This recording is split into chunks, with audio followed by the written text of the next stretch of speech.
with you. Always great to chat with you, Annette. Nice to see you again. All right, so let's talk numbers to get the conversation started. You've got the latest real estate numbers from the real estate board for the month of July by comparison to last year. How did we do? Yeah, so we're early into September, yet monthly the Ottawa Real Estate Board just gives us a guide on numbers, and that's what we talk about a lot of times on the show. So with the July numbers, we have seen a reduction right across the board in regards to sales, and we can address kind of the different reasons for that.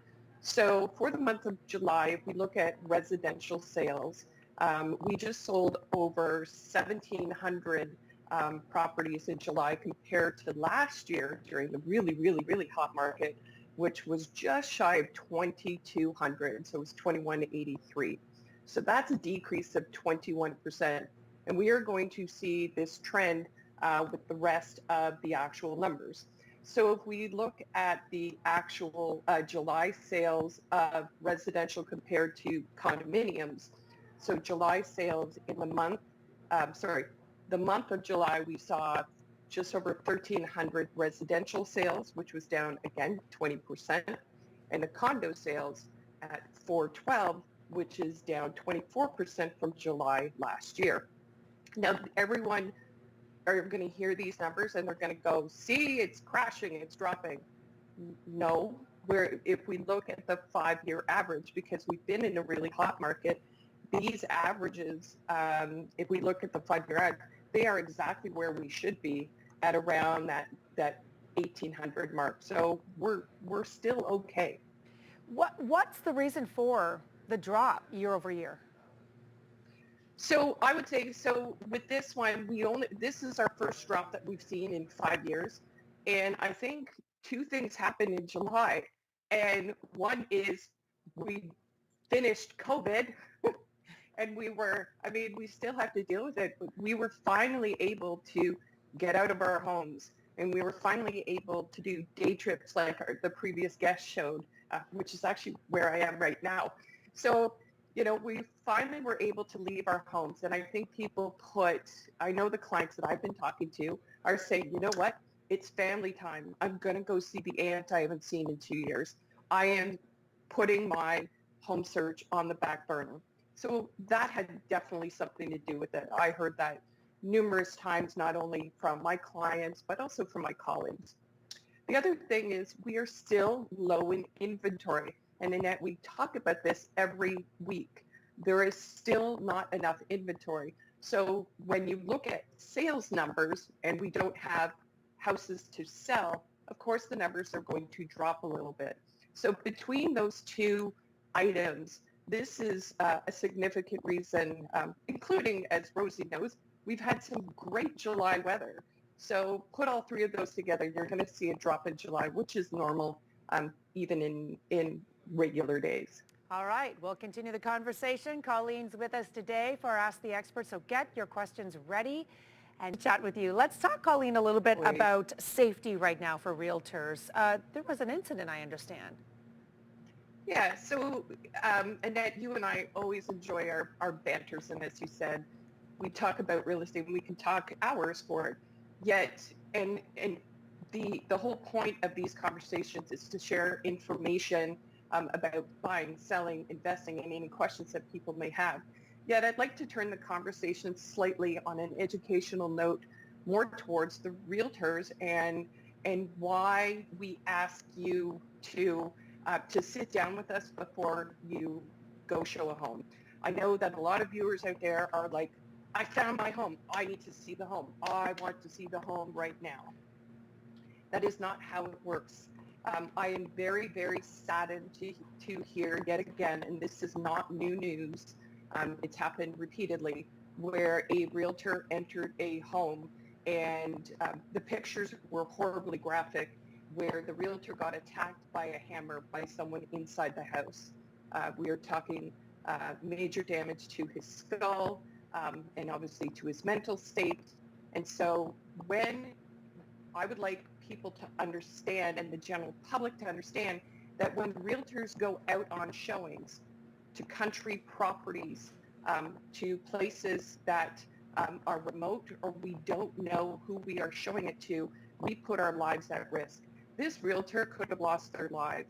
And we have lost lives not only here in Ottawa, but across North America for realtors who have not done their due diligence.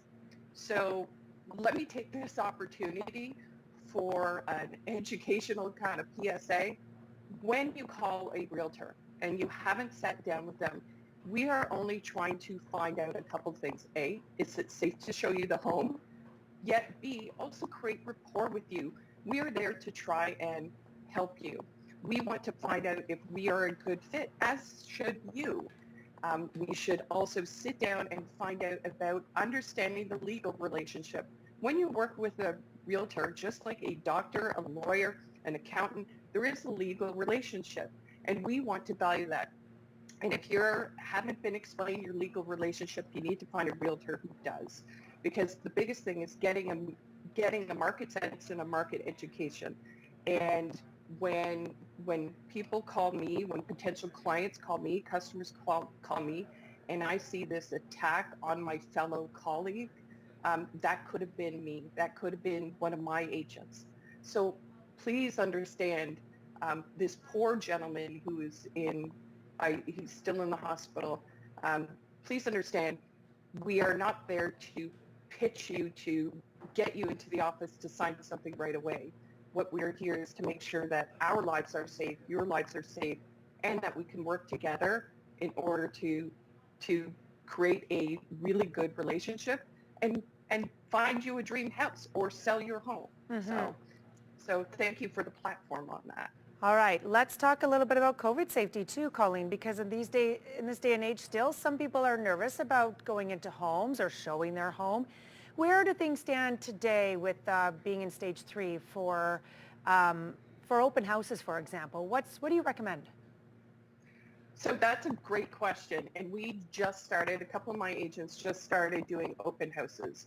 So the same rules apply when it comes to showing homes. And so when you show a home, it is only supposed to be the agent and the 1 or 2 adults that are buying the home. And by adults, I mean everyone over the age of 18. We really would rather not have young children involved in the showings, because they do have a tendency to run around, touch things, look at sparkly things. And so it's not safe for them and it's not safe for the seller.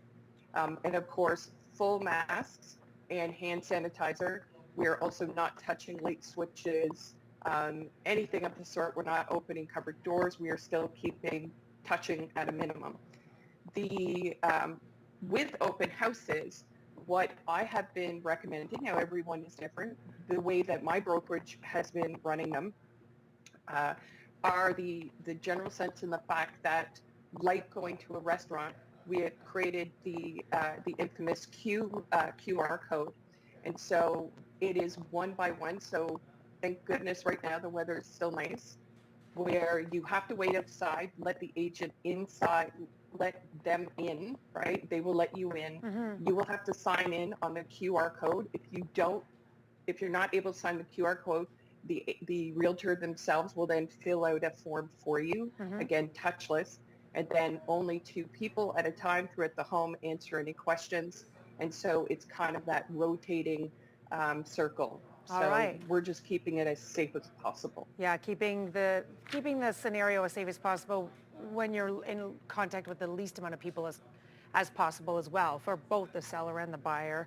All right, we're going to Absolutely. continue the conversation. Colleen's with Colleen. We have a question coming in. This one is from Alan. Alan writes, because the housing market has slowed in Ottawa, is the mortgage rate expected to increase? Colleen, what do you say?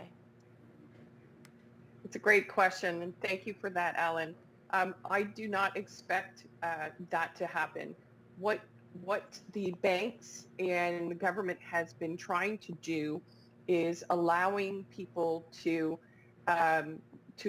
carry their homes for a longer period of time.